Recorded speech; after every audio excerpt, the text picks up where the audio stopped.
I feel this couch is getting smaller and smaller. That's because I'm getting fatter Maybe and you. fatter. Maybe it's because of the pillows. Are we rolling?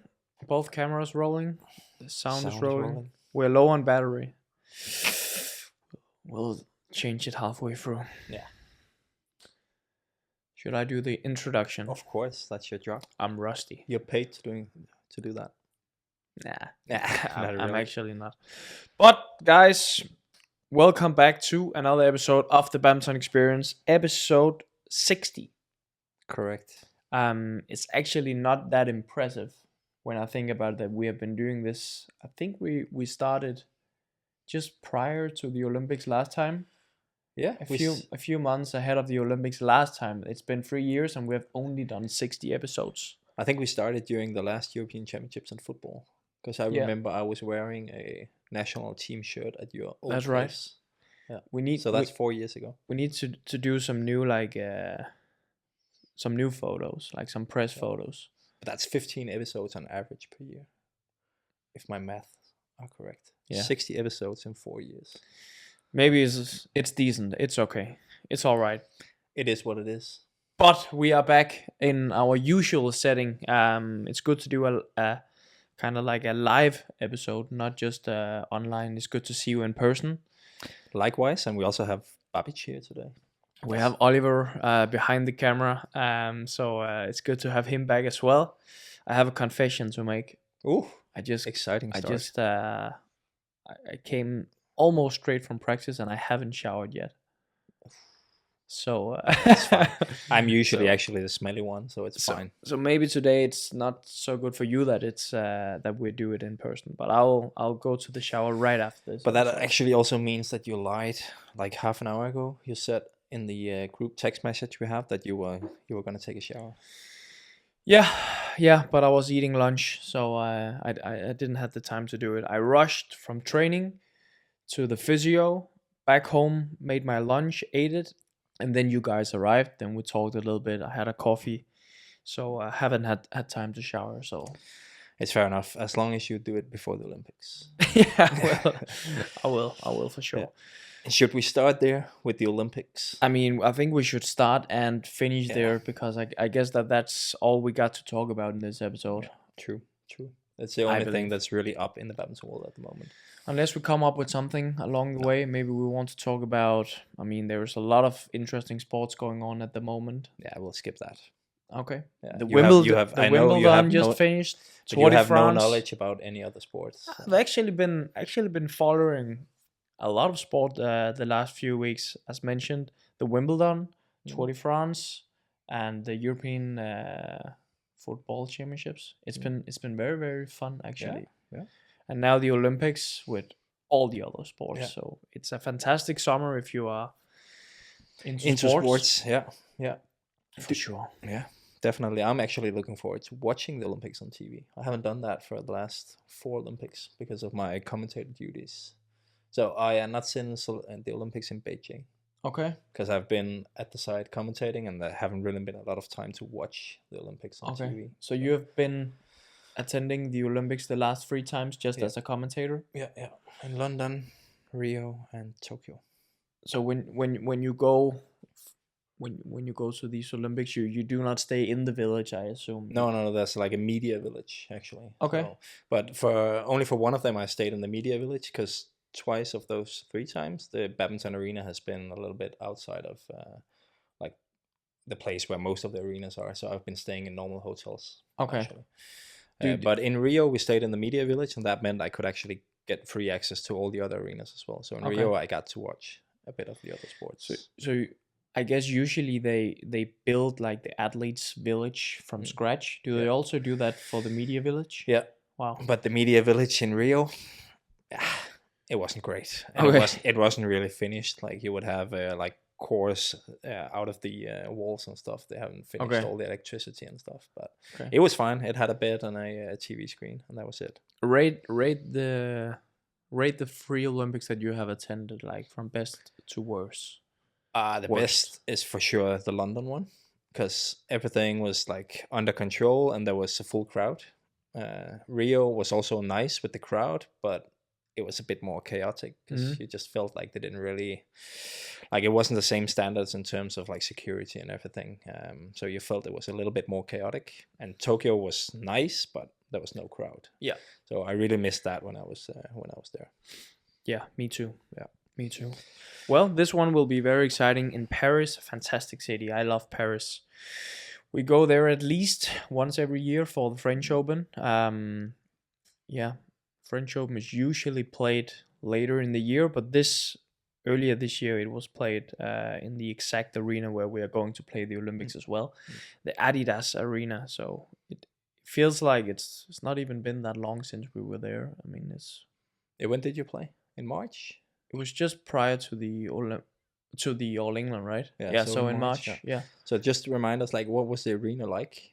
The arena was beautiful, first of all. I think I mentioned it actually also here on the podcast that it brought back some memories to the World Championships in Royal Arena.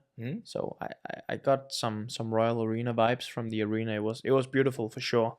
I actually already saw some pictures. They are starting to set up the venue for the badminton event. Okay. And they go with this purple theme. Okay. So there's a lot of purple and then yeah, it's beautiful. It's quite dark, so it's like when you look on the seats where all the spectators sits, it's pretty dark, and then this purple colors around the courts and stuff. It looks very good. So the arena in terms of playing conditions was a little bit tricky, and I felt like it was different from day to day. There was definitely drift, but some days more than others. So I think that's going to be very interesting as well to see if they have changed some things or not. I guess also the temperature, the weather can have an impact on how much volume they like the air condition. I mean, if it's super warm outside, they might need to put some more air conditioning. Yeah, and also the size of the crowd, because if I remember correctly, it wasn't sold out at the French Open this time. It's usually sold out when we play in the smaller Stade Pierre de Coubertin, but this time it was only like half full, right? Yeah, something like that. Maybe they saved some money for the Olympics. Hopefully it will be full. If it's full, it's going to be an incredible atmosphere for sure. Usually the French people is very good at being very loud on the stands. So probably the loudest crowd in Europe, I would say. Yeah, I would say so. So I really hope that it's going to be full, especially on the last days. Obviously, the Olympics is played over so many days, so I don't know if we can expect every session to be fully booked. But let's see. It's going to be an incredible experience for sure, and I'm looking forward to play in the arena once again. Do you see it as like a slow arena or a fast arena or somewhere in between? Pretty fast, but I guess it also depends on the speed of the shuttlecocks. I mean, you never know. I mean, I feel like if it's very windy in there, sometimes what they'll do is give us a very slow shuttle in order to kind of like neutralize the effect of the drift a little bit. So yeah, I don't know. We have to wait and see. I guess it all comes down to the temperatures, the speed of the shuttles. And what we have learned so far is that it can vary from day to day. So it's going to be will be interesting to follow. Definitely very interesting. But I think the last match I played there was against Chico from Indonesia, and I lost that match. And I remember it as being pretty fast and quite a lot of drift. Yeah. I remember and what was weird about that was that the match before our match was a women's double, and we were watching it on YouTube, and we concluded that okay, it looks pretty slow in there. None of these pairs can kill the shuttle, and the rallies were very long. So we kind of concluded that it's going to be slow conditions. And it wasn't slow at all. So I don't know if it changed from their match to our match, or if we just had it wrong. I don't know. But or maybe they changed speed of the shuttle. That's also possible. Happens sometimes. So sometimes. So you also see sometimes that they actually run out of a certain speed. Yeah, exactly. So isn't it correct that they need to have 3 different speeds. Yeah, I think so. Yeah, of the shuttles. Yeah, and they usually mostly use 2 of them, and the third one is just like an extra option they need to have. So you need to be able to adapt to every situation, and quickly be able to adapt, and it shouldn't frustrate you for that long that you expect something and then you go into the court and it's like it's way faster or it's way slower than I thought, or the drift is way different than I thought, and then you just have to switch your mindset immediately to what's facing you. I had something about the shuttles that I think actually I saw a picture of the shuttlecocks and the tape, the tape that's around the head of the shuttlecock. Yeah. It's the tape is pink. Yeah, and I it's think that's Paris correct, 2024. But I don't know if it's actually the official shuttle. Yeah, I don't know either, but I saw that photo as well. Okay. Yeah, and I was actually thinking if maybe it looks a bit weird because we're always used to seeing it being blue or green. It's like dark blue. I think right? it's black or dark green. Okay, I thought on the Victor shuttles it was dark blue actually sometimes. I'm not sure anyway, but it's always like this dark color. It's very dark, yeah. Yeah. So I was wondering that as well, if because I guess you have tried it as well.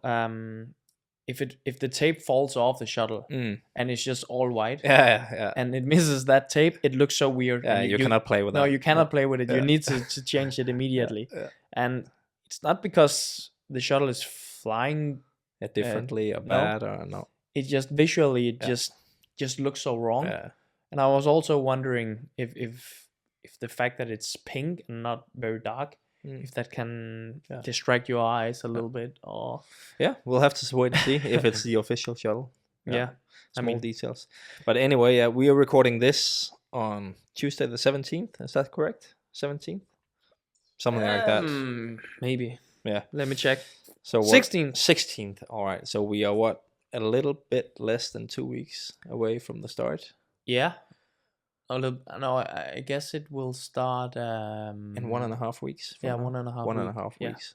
Like how ready do you feel for it? And like, can you take us through like the last final bit now before what are you gonna do and how are you gonna build up the practice from now on? So first of all, training has been going very well. I had, since I came home from the trip to Asia, with a bunch of tournaments, I had 2 or 3 very good weeks back home. Then I went to Canada, played there, and then since I got home from Canada, like a little more than 1 week ago, directly back into practice, and it's been going very, very, very well. I was a little bit afraid of if the jet lag would be what do you say? Be a factor, like affect you, and exactly. If that would affect me too much in the days after getting back here to Copenhagen, but actually right away I got into a good rhythm. It has not been a problem sleeping or anything. So, did you do anything to like try and make that transition go easy, or? Nah, I mean what I usually do is just try to get back into my daily rhythm, like go to sleep around the same time every evening, wake up around the same time every morning. Do not take any naps during the day, even though I'm getting super tired sometimes. Just stuff like that. And it was actually pretty easy. Maybe it was because we were only in Canada for 1 week. I don't know, but practice has been going well.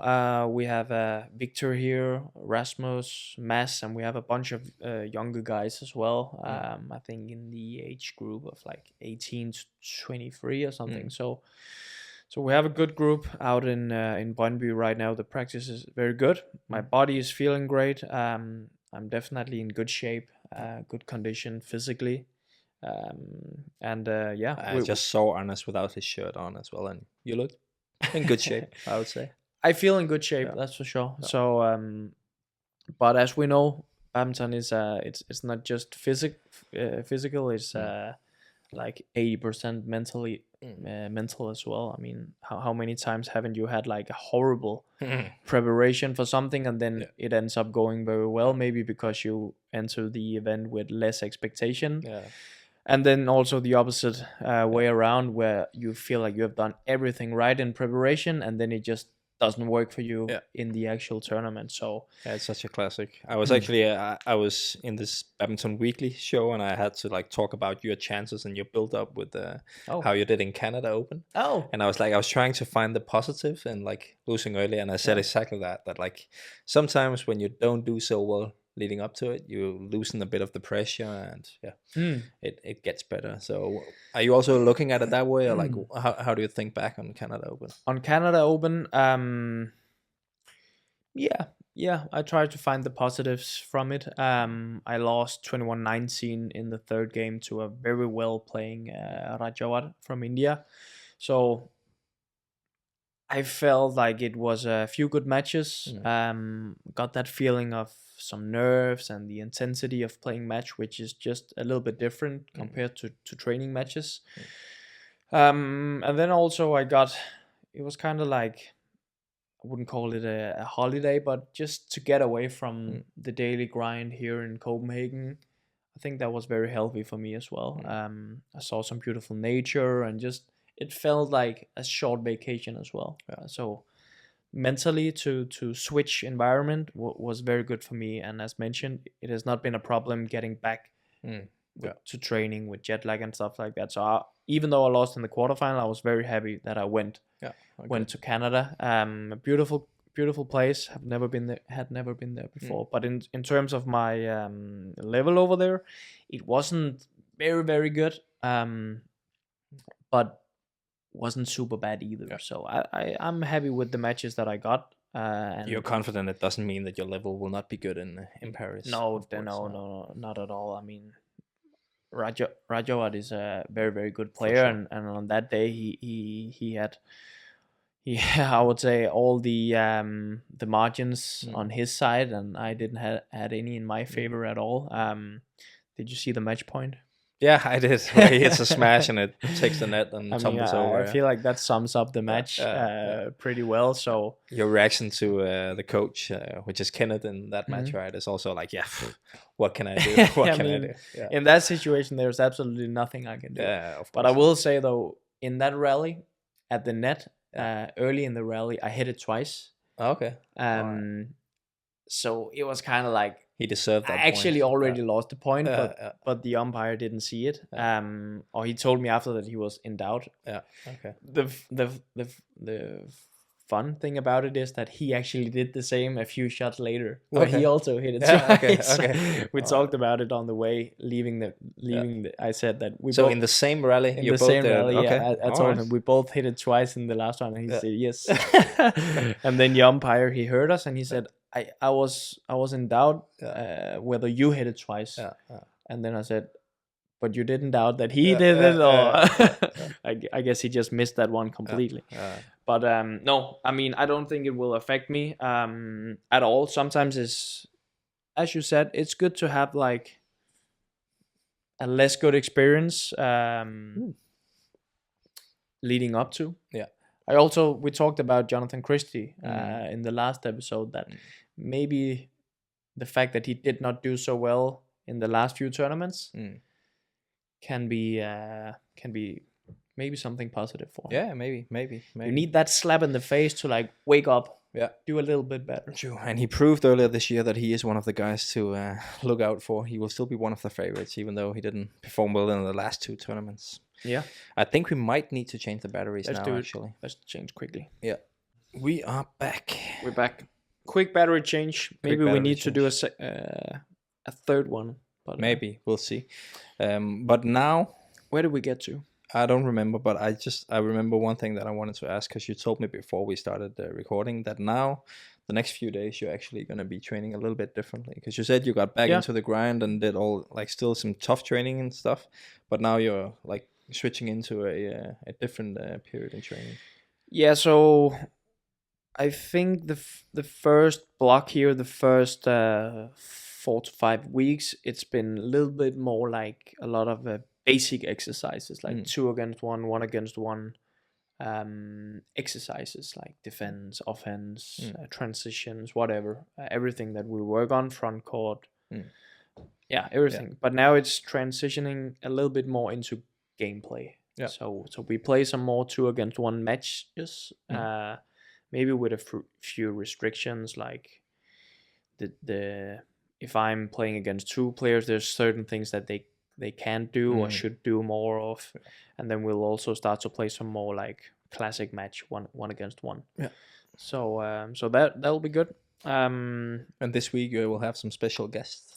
Yeah, Loke and you should join the practice in a few days. So that's going to be good. I saw that they had a little training camp out in, was it Singapore? Where I'm not sure where they were, but it was like Kunlavut, right? And Lee Shijar. Yeah. And Loke and you. And was it one more? Lee Choi Yu. Lee Choi Yu. And in the photo there was one more guy. I think it must be from Hong Kong. I can't remember. Yeah. But yeah, no, he's joining. Actually, the whole team from Singapore is joining this week and the last few days next week before we depart to Paris. Yeah. So that's going to be good to have some extra sparring. Yeah. I saw the Indonesian team already left for France. Was it a couple of days ago? Actually. Okay. They'll be training in Chambly, the French club I play for, just outside of Paris. So they'll be there in a long time before the tournament. I've also seen that. I know Laksha is in Marseille, practicing with the Popovs. Yeah. Sindo is in Germany, in Saarbrücken, right? Okay, yeah. That's where the national center is. Yeah.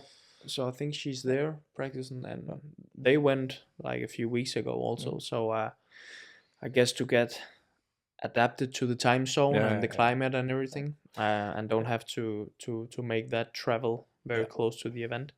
It makes sense. Yeah, it's also a good opportunity for the European badminton players to get like some good sparring and training from Asia. It's not that often we get that opportunity.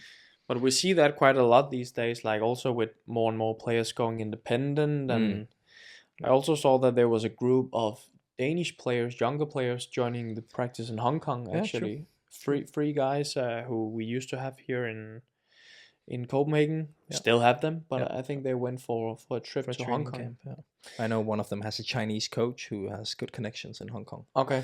So he set it up for them. I mean, it's also something that I've been doing plenty of. That's a good idea. Been practicing in KL, where else? Australia, Singapore. So it's fun. It's fun to, and it's nice that players can work together like that. Yeah, it's good. Should we talk a bit about the draw? Because I think that's probably the biggest thing right now, and also what a lot of the guys are expecting a little bit. And let's just start with the men's singles draw, because that's the most interesting one, right? Now, there's plenty to talk about in the others as well, but let's start with the men's singles. I would say some crazy stuff happened in the men's doubles as well, which came a little bit later. We promised to get into that as well. Yeah. But in the men's singles draw, there's a few things that like also doesn't really make sense to me. No. Like, first of all, I think it's fair enough that like all the groups are groups of 3, and then we needed to have 3 groups of 4, right? Or 2? Yeah, 2 groups of 4. No. Yes, 2 groups of 4. Yeah. 2 groups of 4. And for some reason that is Victor's group. He's seated 2nd, and then now it's also Christie's group. Yeah. And he's seated 4. And then 3 or 4. 3 or 4, yeah. And then you and Shiuchi. Yeah. You only have 3 in your group. Yes, sir. And you have a bye. Yeah. Shiuchi has a bye. Yeah. And Victor has a bye after the group. Yeah. So you're straight into the quarterfinal. So that means that Christie, if we win. Yeah, if you win your group. So Christie, if he makes it through the group and all the way to the final, and you also do that, he will have played 2 more matches than you. Yeah. Which in my head makes absolutely 0 sense. When you could have just said that if he's in the group of 4, he would have the bye, or if you were in the group of 4, then you would have the bye after the group stage. Then you will end up on the equal amount of matches. It makes no sense in my head, but I guess for you personally, it's quite nice. So you only have to play 2 matches in the group, and you'll get the bye, or like how do you see it? The best players need to do that extra. Yeah, I guess that's why. Yeah. No, so I mean, because of the amount of players and the amount of groups and everything, things don't really add up. So there's 3 groups that needed this bye. Extra player, bye. After the group stage. Going directly to the quarterfinal. Yeah. Skipping the last 16. Last 16. Yeah. And so since there were 3 groups that needed to get this bye, it was the first seed, the second seed, and then it was one of the two. A coin toss between the third and the fourth seed. Yeah. So me and Jonathan, he's 3, I'm 4, but it was a coin. Oh, yeah. It was a coin toss. Yeah. Between us, who was going to get that advantage of not having to play the last 16. I won that one. So if I win my group, I'm directly to the quarterfinal. He has to play that extra match. And then the other coin toss was whether. So there was 2 groups that needed 4 players in the group instead of 3. And then they decided that Chiuchi, the first seed, he's only going to have 3 players in his group. The second seed will have 4 players, and then once again it's a coin toss between number 3 and number 4. Yeah. And it seemed like I also won that one. Yeah. I think it was like twice that this was a coin toss. I don't think that it was guaranteed like if you get this, then you get this as well. But that's exactly what I mean. They should have just made a coin toss for the first, and then saying the loser of that coin toss will win the other one. So I definitely feel like it would make sense if, since I have 3 players in my group, that I had to play the last 16. Or or the other way around. I agree that, and also basically, Victor is seeded 2, and I'm seeded 4. Yeah. And I have 1 match less than him as well. Yeah, that's also weird. a little bit weird. Yeah. There's plenty of things that's a little bit weird, but I think definitely it would have been the best that I had to play the last 16, since I only have 3 players in the. I can't win both, even though I did. I don't think that doesn't make sense logically. That shouldn't be an option. And I think we also think more about it because Christie also got the draw that he got. That it was for sure the toughest group of all the groups drawn. I mean that's definitely. I mean Jonathan is in the group with Lakshya Sen, Kevin Cordon, and Julian Karagi. That's a very, very tough group. Definitely. I think Lakshya was the player that everyone wanted to avoid. All the seeded players except me. I think there was four players basically, right, that you wanted to avoid. Probably Lakshya, Lee Chuk Yu, Brian Yang, and Toma. Yeah, I think those 4 guys are like they stood out a bit. As the best non-seeded players. So that's for sure. So and I mean, not only Lakshya, Kevin Cordon was in the semifinal at the last Olympics. Yeah. He's a tricky player. Yeah. You don't see him very often, but you know that he has a very high top level. Yeah. And then also Julian Karagi is also a very, very good player. Yeah, he's not bad. He beat Suniyama last year, and he was very close to beating Nishimoto at the World Championships last year. He was very close at beating me in Rennes at the French Open. Yeah, all right. Last year, so yeah. So there's no easy matches in that group. That's a super, super tough. That's a super tough group, and I think that's the. Yeah, that's really the worst group that you could end up in this. I don't know what else like. How do you like your own group? You have Adoreski. I'm playing Adoreski from. I mean, he's representing Azerbaijan, right? Yeah. But he's from Indonesia. He's born in Indonesia. Yeah. And I don't know when he moved to Azerbaijan. No, late. So after he became, he was not a junior anymore when he moved there. Yeah. As far as I know, he played also the European Games and the European Championships. I think did you play him in the Olympics last time? I played him in the group last time as well. Right. And I remember the guys in my. I mean, during the Olympics, we live in these apartments. And I was living together with Kim Astrup, Anders Gård Rasmussen, Mathias Christiansen, and I feel like they were downplaying him very much. I actually didn't know who he was at that time. But I mean, Azerbaijan is not known for having a lot of good badminton players. So, I'm facing a guy from Azerbaijan. That's decent. Yeah. It turned out that he is not. I mean, he's from Indonesia, and he's probably been training there most of his career.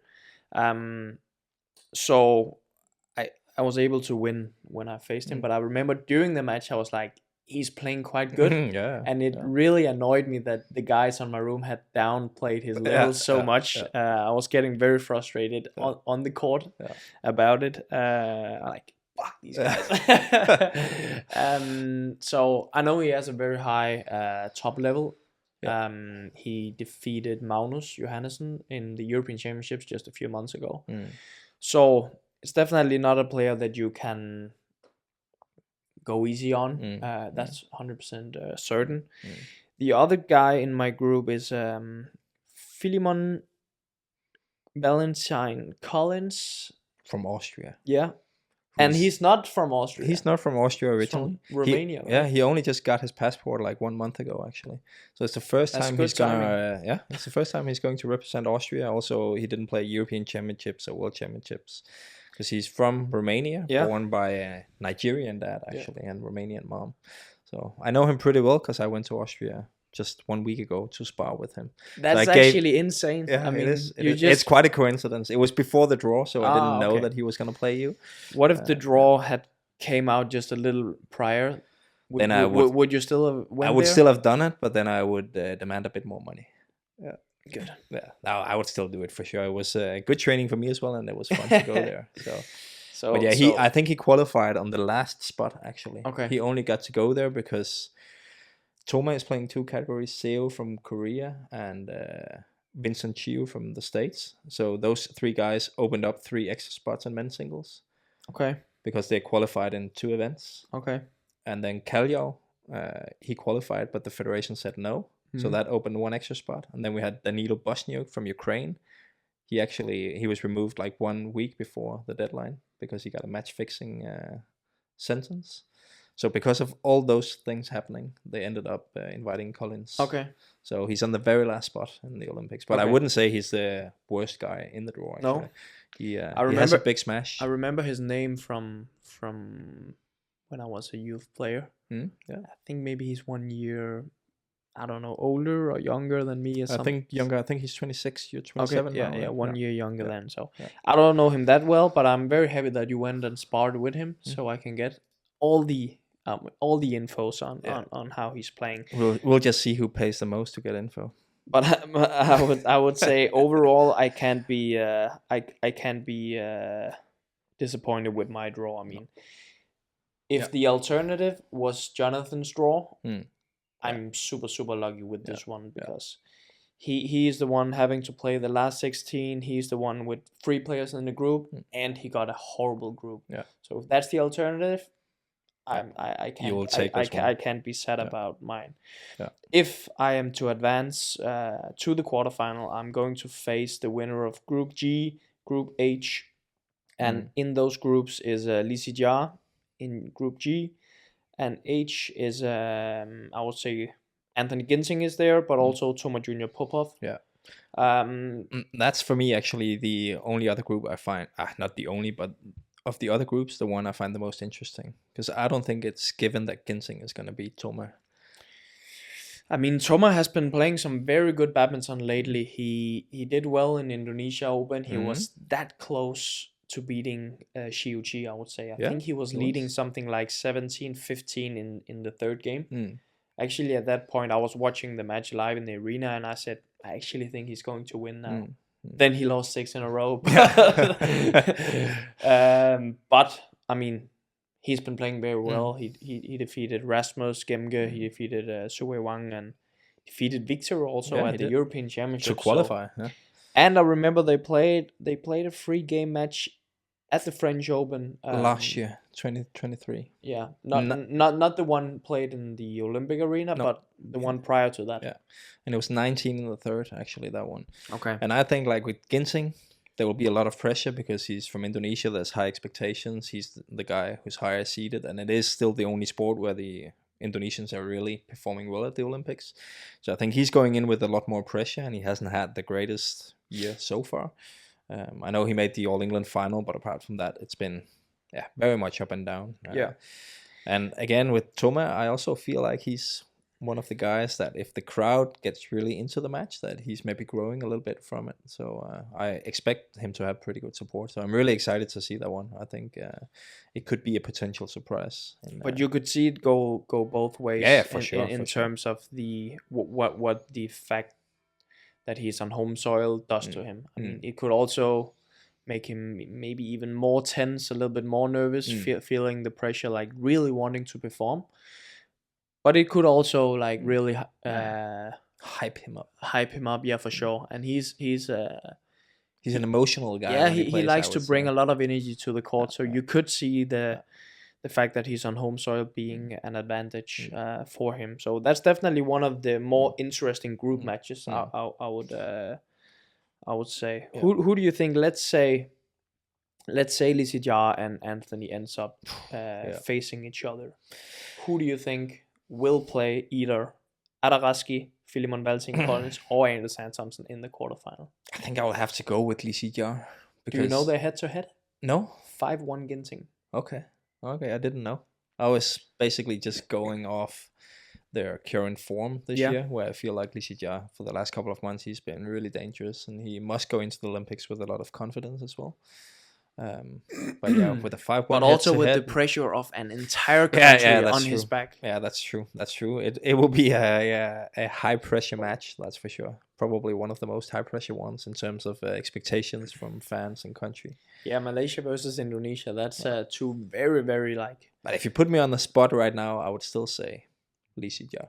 I mean, his current form has been very, very good. He won Thailand. He won Australia and played very good in the rest of the events as well. So if you look at their current form, he's definitely more in shape than Ginting. But you just never know with the magician, as I call him. No, true. And I also remember from Tokyo, I thought Lee Sijia had looked very good in the group stage and also in the last 16 match. And then he had to play Chen Long in the quarterfinal, which I thought could be a close match, but he just couldn't find his form at all. So like you never really know in the Olympics, and I feel like it can also change from match to match if suddenly you get hit by all these nerves and feelings, and because it is just a different. I mean, he got a bronze medal last time, Anthony. So you never really know what that could do to him. I mean, maybe he feels like he has a little less pressure on him now that he has already claimed a medal, and Lee Sijia would be eager to try and get his first medal. Yeah. So you don't really know what that does to him. We have talked a bit about the 3 and 4 seed, which is me and Jonathan. Lee Sijia and Ginting. What about? I think Shiuchi cannot be very, very disappointed with the draw either. I think he has a almost perfect draw for him. So he has Søren Opti from Suriname, who got this. He didn't qualify, but he got this universality place. So there's so many crazy rules with the Olympics. It's basically a wild card, and it's the third time he gets it. So he was also in Rio, and he also got it for Tokyo, but didn't get to go because he got COVID. But I remember I did commentary on his match against Lee Chong-wei in Rio, and I'm not out to offend anyone, but he doesn't really have the level to battle with a guy like Shiuchi. Okay. I don't think so. It won't be a great match. But yeah, then he has Giovanni Totti from Italy, who's a decent player, I would say. So it's a match where I think Shiuchi will feel that it's quite nice to get someone who can play at a higher level. But again, of course, a guy that shouldn't really give him any trouble in terms of winning. And then he obviously is going to skip the last 16, and then he'll run into Group C or Group D, where the 2 seeded players would be either Kunlavut, Vititsan, and Kenta Nishimoto. I would say Kenta Nishimoto is in the group with Brian Yang. Yeah, tough one. So you don't know who is going to win that one. That's a pretty close match. I would say the thing about Kunlavut is that he is definitely a big game player. He really rises to these occasions. I mean, if you have won 3 World Junior Championships, 1 silver medal at the World Championships in 2022, and then won the World Championships in 2023, there is something about you that's very interesting. I mean, so he definitely have this ability to really rise to these big occasions. Yeah, that's for sure. And that will be the first match where he really gets a big test, Shiuchi. He won't get that from Totti or Opti. I would love to see that match between Shiuchi and Kunlavut in the quarterfinal. I think that could be a very interesting one. Yeah, they also faced each other. Was it in the final or semi-final at the French Open?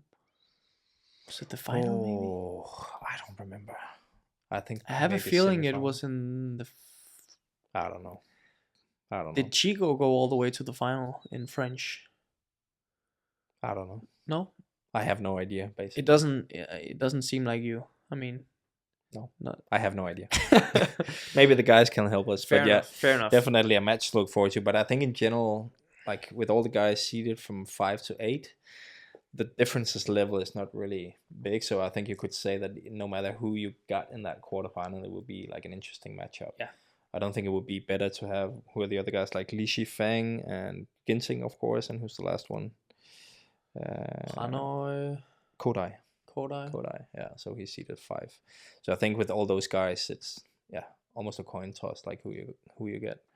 Yeah, it's on the day. Whoever has the right day is is the one who's going to win. That's for sure. But in general, I would say that the Chinese men's singles, they got a good draw, and I just feel like we've seen for the past year or year and a half, not only in men's singles but in all the categories, that China is just getting better and better and better. And I always feel like they bring the absolute A game at the Olympics. They did it last time as well, and I really think those guys are going to be, not only in men's singles but in all categories, are going to be the guys that you need to beat to be if you want to be the champion.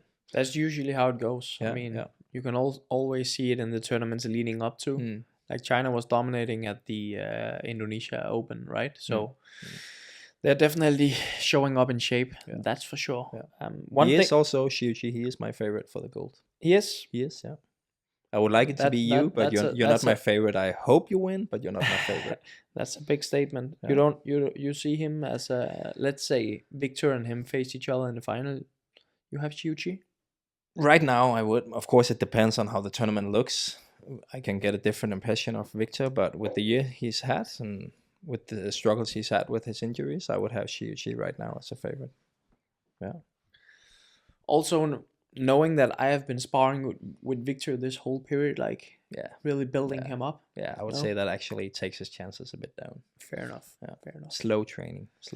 One thing that's very different with the Olympics, the way the tournament is played, is obviously the fact that there's groups, but there's also a lot of rest days in between. Yeah. And for us players who is not going to play the last 16th, I mean, in case I advance, it's just going to be a little bit weird just walking around in the village a bunch of days not having to play, and then suddenly being thrown into a quarterfinal against Ginting, Lisijia, or whatever.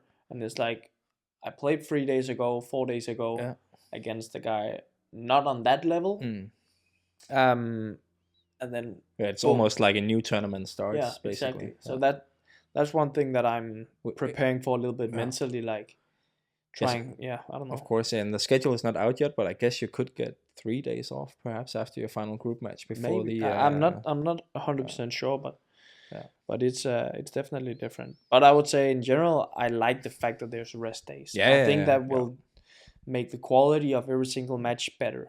Oftentimes you see 2 players in a final where it basically just comes down to who had the easier route to the final. And I guess exactly for a guy like Christie or Laksha, whoever wins that group, which I guess is going to be one of those 2, it will be nice that I know that there are 4 in the group, that they will probably still have a rest day somewhere. They won't be playing 7 days in a row if they make the final.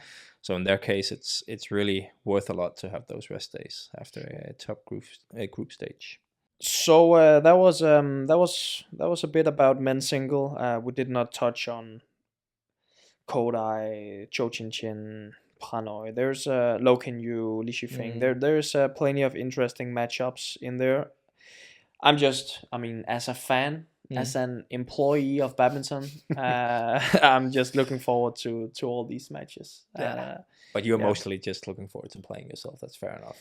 I'm looking forward to all of it and watch all of it. Me too. I mean, sometimes I forget the fact that I'm actually also there myself. Part, I'm thinking about who can potentially win this, who can rise to the occasion. And sometimes I forget the fact that I'm also there actually. I also have a chance to do this. So I need to mentally put myself in that place and not just look at it as a fan. But I mean, I'm looking forward to see, as mentioned, probably Ginting versus Lisijia. That's a very interesting matchup. And Xiuqi against Kunlavut. I mean, it's just, there's just a bunch of questions, and it's just fun to see how things play out. For sure.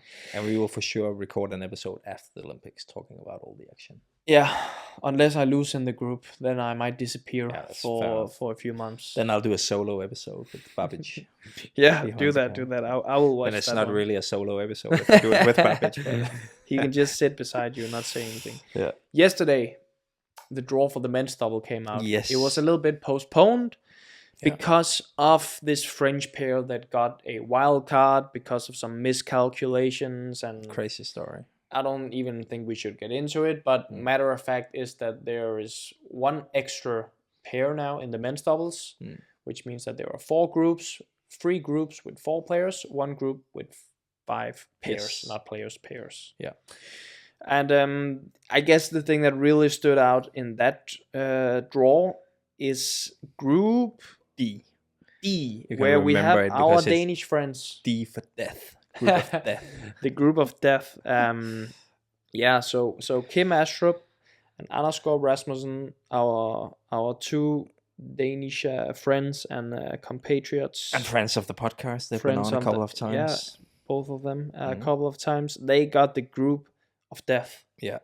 They have They have been super unlucky. Yeah, super unlucky. It could almost not have been worse. It could have been a little bit worse, but not much. So go for it. Yeah, they have Liu and O from China. They have the defending Olympic champions Wang and Li from Chinese Taipei, and of course Hoki and Kobayashi from Japan, and then the American pair as well as the 5th one.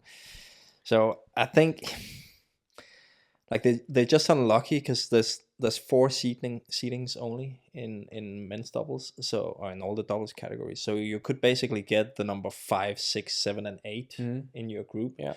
Which I also think is a little bit crazy actually, because the drop from like the top 8 pairs is pretty steep until like the level for the next guys. Yeah. So they just got super unlucky also to get that extra pair, so they get less rest days. And they're not even secured of like an easier quarterfinal either, because it's just a draw after the group stage as well. So in reality, they could have to win 6 absolute world-class matches to get a gold medal. And like being second seeded, it's like they don't really get any advantage out of it. Like they don't have a better chance than the guys seeded 3 or 4 or the guys that are unseeded. But It is what it is with the current rules, but I think it's a good example that maybe for the future editions it would make sense if you had 8 seedings in doubles to try and make the groups a little bit more even distributed.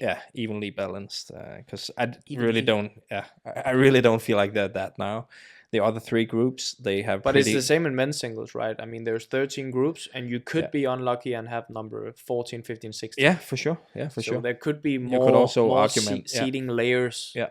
So a bit like you do in football, where you have like pot 1, 2, 3, and 4, and then you basically have one from each pot in each group. Yeah. You could do it that way. Because in the other 3 groups in men's doubles, it's pretty clear that there are 2 big favorites to make it through, and then 2 pairs that will need to create some sort of surprises to make a quarterfinal. Yeah. But it will be unbelievable matches to watch for a guy like me just sitting full in the, steam in the ahead sofa. from the very first rally. That's going to be fun. Because it's not only for Kim and Anders, it's also for the 3 other pairs. They're also very unlucky that they will not only have to make 1 surprise, but maybe win at least 2 very difficult matches. It's just crazy to think about. I mean, obviously I know the guys well, and I've been following them this whole season, trying to achieve this this seeding, which has been very important to them, and they've been doing super well. They're number 2 in the world now, and then it's just for nothing. I mean, they won Canada Open to make sure they stayed in second seed, and if they had lost the final, they would have actually had a better draw at the Olympics. But it is what it is. It all comes from this extra pair of French players in the draw. But even if they didn't have that extra pair, they could still have a group. Where it was as tough as it is now, it would just be with 1 match less. But what's your take on that French pair actually? Like, do you think it's a good thing they're in, or? I mean, I just tried to read just a little bit about it prior to this episode. So was it? There was some miscalculation in their ranking, so they thought they had more points. They already thought they qualified after the European Championships, and then it turned out that BWF had made some miscalculations all the way back in May last year.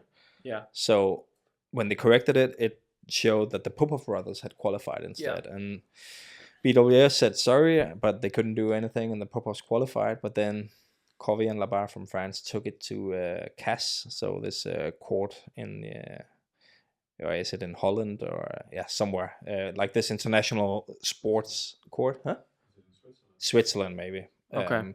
And they took the case there, and they ended up ruling in favor of them and saying that BWF should ask IOC to grant them a wild card. Okay. So it's not BWF that's actually wanted them to get the wild card. It's this court of law that says IOC should grant them the wild card, and they did. And I saw a lot of, especially Indonesians, going crazy online that now France will have 2 pairs, and Indonesia didn't get 2 pairs. They had number 5 or 6, I guess, and then number 9. So they just missed out on that second spot. It's just I don't feel like they should. I don't feel like they should have a wild card. Yeah. But still, I can also see that maybe they skipped certain tournaments because they thought they had certain amount of points, which is a crazy big mistake from the BWF side. Yeah. So, I mean, let's say they thought they had lesser points or their actual points, then they maybe would have made some other decisions in terms of which tournaments they wanted to attend to. I don't know what the case would have been, but maybe they should have been paid some kind of compensation from the BWF or something instead. But I mean, they didn't qualify, so I think it's a little bit weird that they are in the draw, and also I think it's weird that they end up with a much better draw compared to 5 pairs that actually did qualify. Then they should have been in the group with 5 pairs or something like that. But now they're just on equal terms with all the other pairs, and they have a decent, I mean, tough group, but a better group than Group D, I would say. Yeah. So I think the only positive, it's very, very tricky. I don't know. I'm not too sure about it. For me, the only positive about the way they solved it is that like they're not taking away the spot from anyone. Because I saw also some suggesting that then Popovs and Covey and Labar, they should play like one match to decide who gets to go. Where I'm like, but how is that fair to the Popov brothers? Because they actually qualified. Yeah. So why would you take away their opportunity of playing like a normal group stage? That would not be fair. It's not their mistake that BWF made miscalculations. No, I agree. So I think the good thing about this is that everyone who did qualify will actually still get to play. But I agree with you that maybe you could add them in some different way, so at least they're not getting better terms than the pairs that actually did qualify in the end. Because as you say, maybe they would have changed their tournament schedule during the year if they knew they had less points. Most likely they would have played a few extra tournaments, but you don't know that would actually have given them the extra points they needed. So there's no saying that they would actually have helped them qualify. So, and is it their own fault that they did not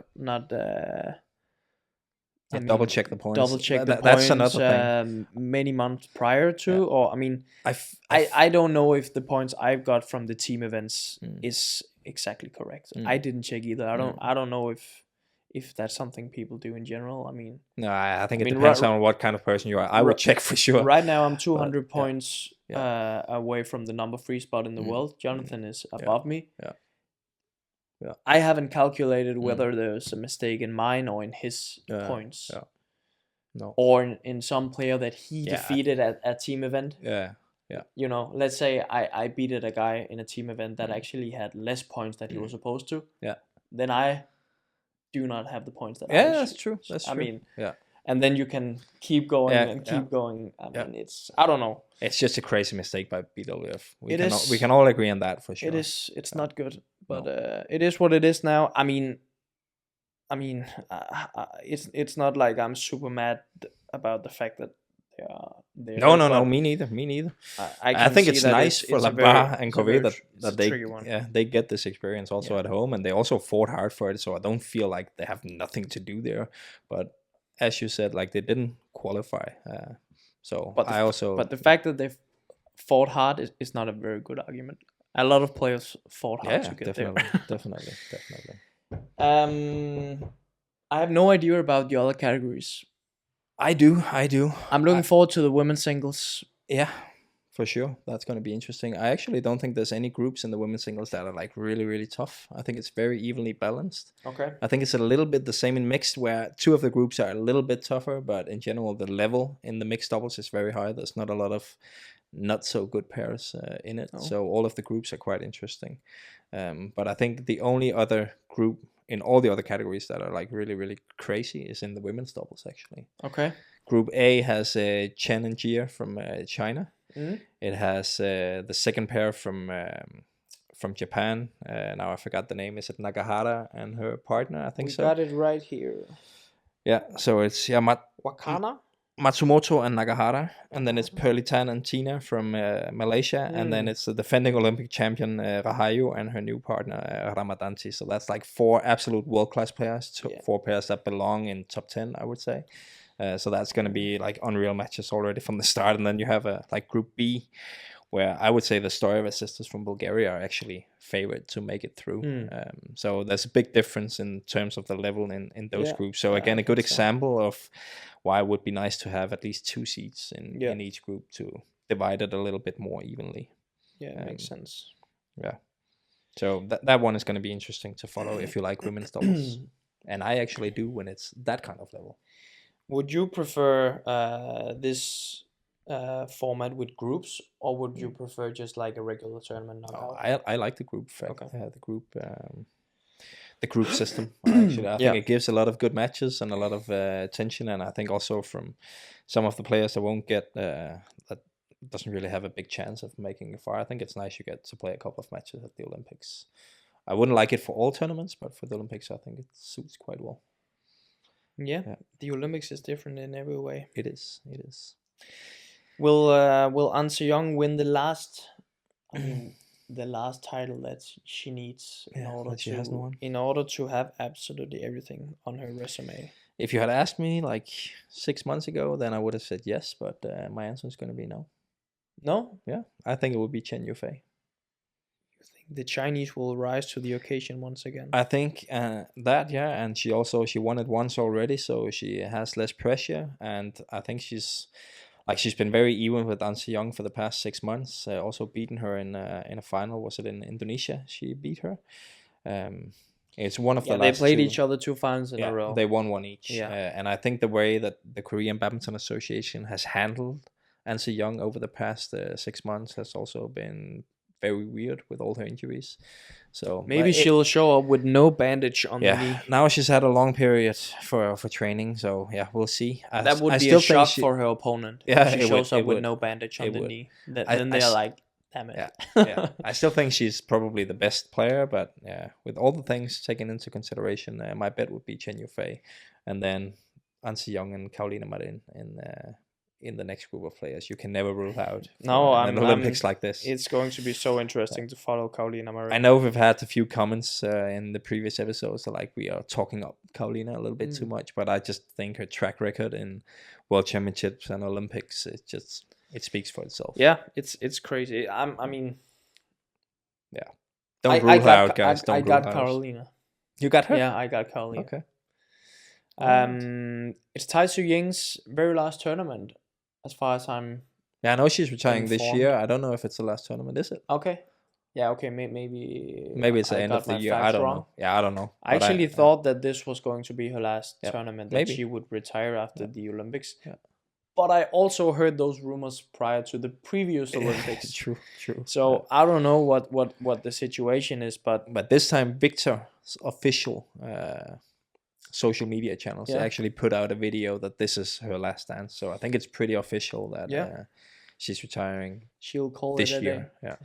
A fantastic player who has been winning so much, and she is fabulous when it comes to her way of playing.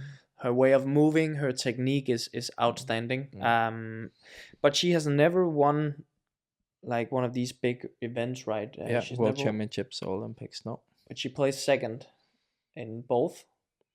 I don't think she's been in an Olympic final last time. Yeah, she was in the final at the Olympics, but I don't know about the World Championships if she's been in a final there. I don't remember either. Maybe she lost to Marin in one.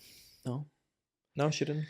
No, I was But she will play Ratchanok in the group stage here. So that's also a quite nice group stage match. They played the quarterfinal in Tokyo, where it was 21-18 in the third. And I think this is also might be Ratchanok's final year, because I saw she also posted something with like the final dance or something. Yeah. So that's going to be a nice one. It's crazy. I don't know. And it's two like very like in terms of the technique and the movement and everything. It's two very nice players to watch. Don't you think they're around the same age, just around 30 or something? Yeah, probably. I think I remember the very first time I heard about Ratchanok. She was very young. I think she won the World Junior Championships at the age of 15 or something like that.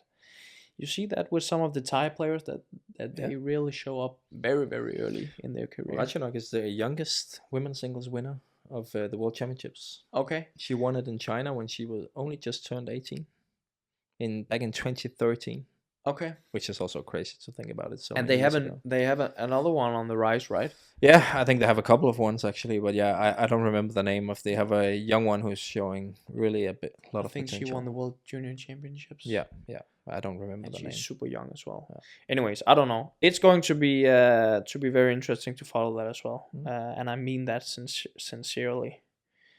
Akane Yamaguchi, a few years ago she was, I feel like, playing against Anta Young in every single final, but she's also been struggling with injuries. Yeah, I think it was maybe a knee injury as well. She's been struggling with, but yeah, will be interesting. I think they're drawn to play each other maybe already quarterfinal. I'm not sure. Yeah, that's actually right. Anta Young and Akane Yamaguchi will face each other in the quarterfinal. Yeah. Do you remember who won the French Open in women's singles? I have no idea, but it's just... I don't. I just remember that Marin, she didn't do well. And then she did well in All England the week after. Okay. Yeah, but no, I don't remember. Anyways. Anything else, Hans Christian, that you want to talk about regarding the Olympics or badminton or what you have been doing? I just want you to call all 5 winners of the Olympics as the final thing. You already said that it's going to be Marin. Of course, you have to say yourself in men's singles. Yeah. Where I'm going to say Shiuchi, and I will say Chen Yufei. Well, I'll downplay myself in men's single. I won't say myself. Okay, so I think that would be ridiculous. Who you I have like 0.5% chance of. Okay, that's not a lot. No, that's not a lot. I would say. I know he do not want to hear it, but I think I would say Victor Axelsen. I think it's also a good bet. It is. I mean. It is only because I'm sparring with him these days. Yeah. I know how he's playing, and I know that I've been like pushing him that extra bit. It's not a guess where I would say like, whoa, that's a crazy guess. No, but I mean, it's fair enough. What about men's doubles? Men's doubles, I will go with the top seed Liang and Wang. You're going with them. I'm actually gonna go with the Indians. Okay. Yeah, I'm gonna go. That with could be crazy if India brought home a gold. Yeah, I think they have a decent draw, and I kind of feel like also with Matthias there, he can give them some experience, and they played really well at the Olympics last time, where they won 2 of 3 group matches, but actually didn't go out of the group because 3 pairs did that, but they beat Kevin and Marcus, who were top seeds at the Olympics last time. So I think they also have something they want to kind of avenge from that, and I just feel like. They've been a little bit under the radar as well. Maybe Kang and Seo, the reigning world champions. Yeah. Maybe they'll rise to the occasion once again. But I'll go Indians. That could be fun if the Indians did it. Obviously, my personal hope is that Kim and Anas can do it. Of course. But all the way. Just back to the fact that the Chinese rises to the occasion, and they played very, very good, and they won Indonesia Open, right? They did. They beat. So that was women's single, men's double. Then we go to women's double. Oh, that's a tough one for me. Even though I'm not an expert on the field, I would say. But I would say even though they had the tough draw, as I mentioned in Group A, I'm still gonna go with Chen and Jia from China again because I trust the Chinese that they're gonna rise to the challenge. I don't think it will matter that they have tough matches in the group. They will be able to physically do it anyway.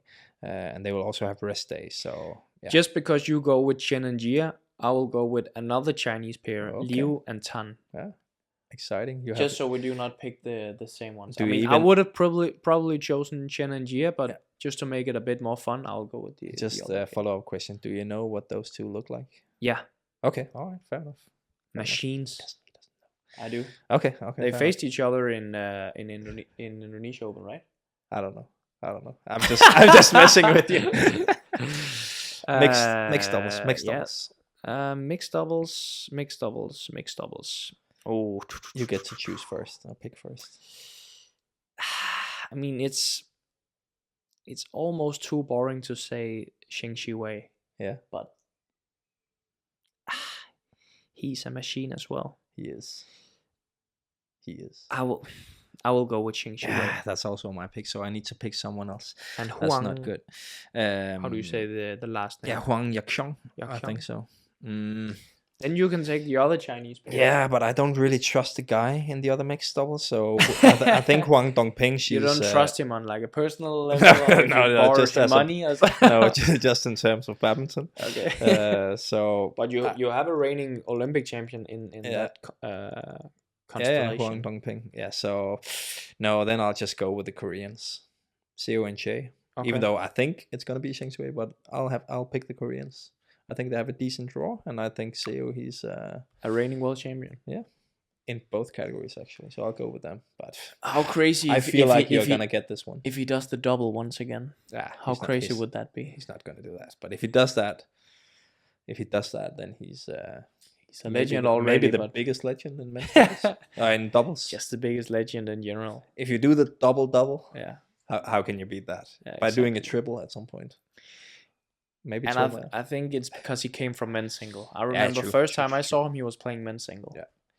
If he does a double again, then for sure he will have to try and qualify also for singles and do the triple. Yeah, I mean, what's left for him to achieve otherwise? I think with a couple months of training, he could be a serious competitor to being a top 5 in Korea men's singles. Yeah, for sure. Honestly. Yeah, for sure. Well, guys, we are super excited about this Olympics. Obviously, the badminton event, but there's so much sport. I mean, I just love it on a personal note, just to watch a bunch of sport. Me too. Have you seen the arena for the beach volley?